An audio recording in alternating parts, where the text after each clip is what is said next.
নমস্কাৰ মৰমৰ ছাত্ৰ ছাত্ৰীসকল প্ৰথমবাৰৰ বাবে তোমালোকক মোৰ ইউটিউব চেনেললৈ স্বাগতম। যদি তোমালোকে এইটো চেনেল প্ৰথমবাৰ ভিজিট কৰি থাকা তেনেহলে এটা সাবস্ক্ৰাইব কৰি দি ভিডিওটো লাইক কৰি দিবা। ছাত্ৰ ছাত্ৰীসকল আজি আমি আলোচনা কৰিম ক্লাছ 10 আছামিজ শৰ্ট কুৱেশ্যন যিকেইটা তোমালোকৰ পৰীক্ষাত 99% কমন আহে 90% কমন আহে তোমালোকৰ এইকেইটা তোমালোকে আজি 1 মাৰ্কৰ কুৱেশ্যন কেইটা তোমালোকক আজি আলোচনা কৰিম। ভিডিওটো প্ৰথমৰ পৰা লাষ্টলৈকে তোমালোকে চাই থাকা। ইয়াত প্ৰথমটো আছে শ্ৰী শ্ৰী মাধৱদেৱৰ জন্ম ক'ত আৰু কেতিয়া হৈছিল। এইটো 1 মাৰ্কৰ হয়, তোমালোকে নোট কৰি যাবা, মই লিখি দিছো। ইয়াৰ উত্তৰটো হ'ব শ্ৰী শ্ৰী মাধৱদেৱৰ জন্ম হয় লখিমপুৰ জিলাৰ নাৰায়ণপুৰ লেটেকু পুখুৰীত 1489 চনত। ইয়াত 2 নম্বৰ প্ৰশ্নটো আছে শ্ৰী শ্ৰী মাধৱদেৱ কোন ধৰ্মৰ প্ৰচাৰক আছিল।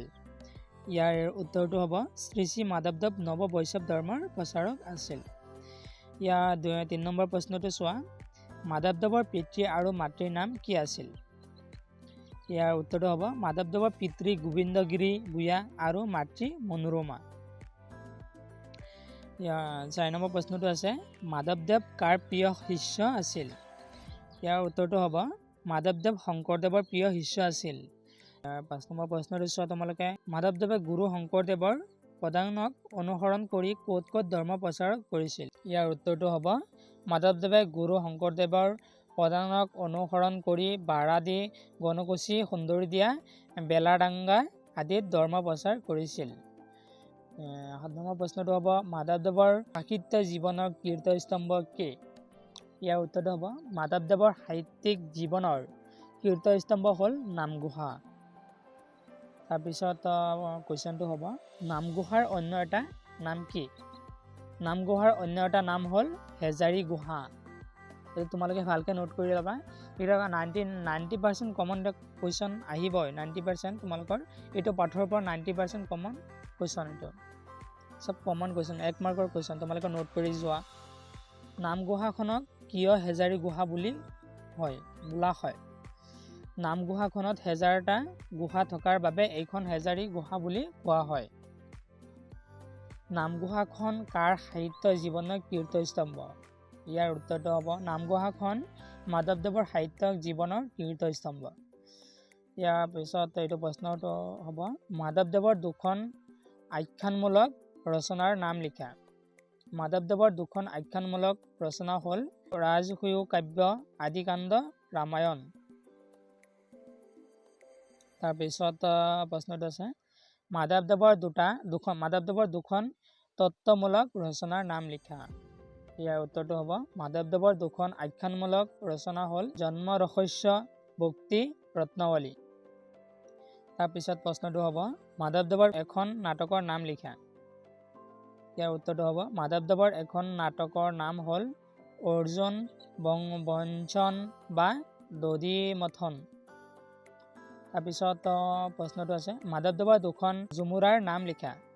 ইয়াৰ উত্তৰটো হ'ব মাধৱদেৱৰ 2খনৰ ঝুমুৰাৰ নাম হ'ল চুৰধৰা আৰু ভোজন বিহাৰ। তোমালোকে ভালকৈ নোট কৰি ল'বা। মাধৱদেৱৰ কাৰ টোলত বহি শিক্ষা লাভ কৰিছিল। ইয়াৰ ৰাজেন্দ্ৰ অধ্যাপকৰ টোলত বহি শিক্ষা লাভ কৰিছিল।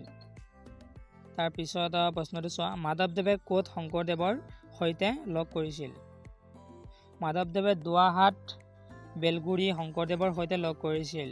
তাৰপিছত প্ৰশ্নটো আছে মাধৱদেৱে ৰামায়ণৰ কোন খণ্ডত প্ৰণয়ন কৰে। ইয়াৰ উত্তৰটো হ'ব আদিকাণ্ড ৰামায়ণ প্ৰণয়ন কৰে এনেকৈ লিখিব পাৰিবা। তাৰপিছত প্ৰশ্নটো আছে মাধৱদেৱৰ বৰগীতত কি কি ভাৱৰ প্ৰকাশ অধিক। ইয়াৰ উত্তৰটো হ'ব বাৎসল্য আদিশ্য আৰু সাম্য ভাৱৰ প্ৰকাশ অধিক। তাৰপিছত প্ৰশ্নটো আছে বৰগীত কবিতাটো কি ৰাগত বন্ধা। তাৰপিছত প্ৰশ্নটো আছে বৰগীত কবিতাটো কি ৰাগত বন্ধা। এইটো কমন, এইটো 90% কমন, এইটো আহিবই।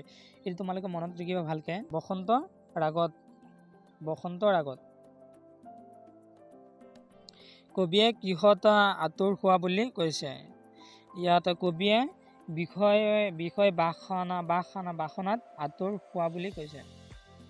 ইয়াৰ উত্তৰটো হ'ব কবিয়ে বিষয় বাসনাত আঁতৰ হোৱা বুলি কৈছে। তাৰপিছত প্ৰশ্নটো আছে মোহপাপ মানে কি? ইয়াৰ উত্তৰটো হ'ব সাংসাৰিক মোহ মায়াৰ বন্ধনকে মোহপাপ বুলি কোৱা হয়। এই মোহপাপ শব্দৰ অৰ্থ হ'ল মায়াৰ বন্ধন। মায়াৰ বন্ধন হ'ল মোহপাপ। ইয়াত আছে বৰগীতটি কাৰ দ্বাৰা ৰচিত? বৰগীতটি মাধৱদেৱৰ দ্বাৰা ৰচিত। তাৰপিছত প্ৰশ্নটো চোৱা, বৰগীতৰ মাধৱদেৱৰ দ্বাৰা ৰচিত বৰগীতটিত কি ভাৱ প্ৰকাশ পাইছে? ইয়াত উত্তৰ হ'ব মাধৱদেৱৰ দ্বাৰা ৰচিত বৰগীতটিত মাধৱদেৱৰ দাস্য ভক্তিৰ উৎকৃষ্ট ভাৱ প্ৰকাশ পাইছে। তাৰপিছত প্ৰশ্নটো চোৱা, ভক্তৰ বাবে পৰম ধৰ্ম কি? ভক্তৰ বাবে পৰম ধৰ্ম হ'ল হৰিৰ চৰণ। ছাত্ৰ ছাত্ৰীসকল, তোমালোকে এইখিনি ভালকৈ নোট কৰি ল'বা আৰু যিকেইটা লাগে তোমালোকে কমেণ্টত জনাই দিবা, তোমালোকক দি দিম। এইটো চব 1 মাৰ্কৰ কুৱেশ্যন হয় আৰু যদি তোমালোকে 2 মাৰ্কৰ 3 মাৰ্কৰ কমন কুৱেশ্যন খোজা তেনেহ'লে ভিডিঅ'ত কমেণ্ট কৰি মোক জনাবা, মই দি দিম তোমালোকক।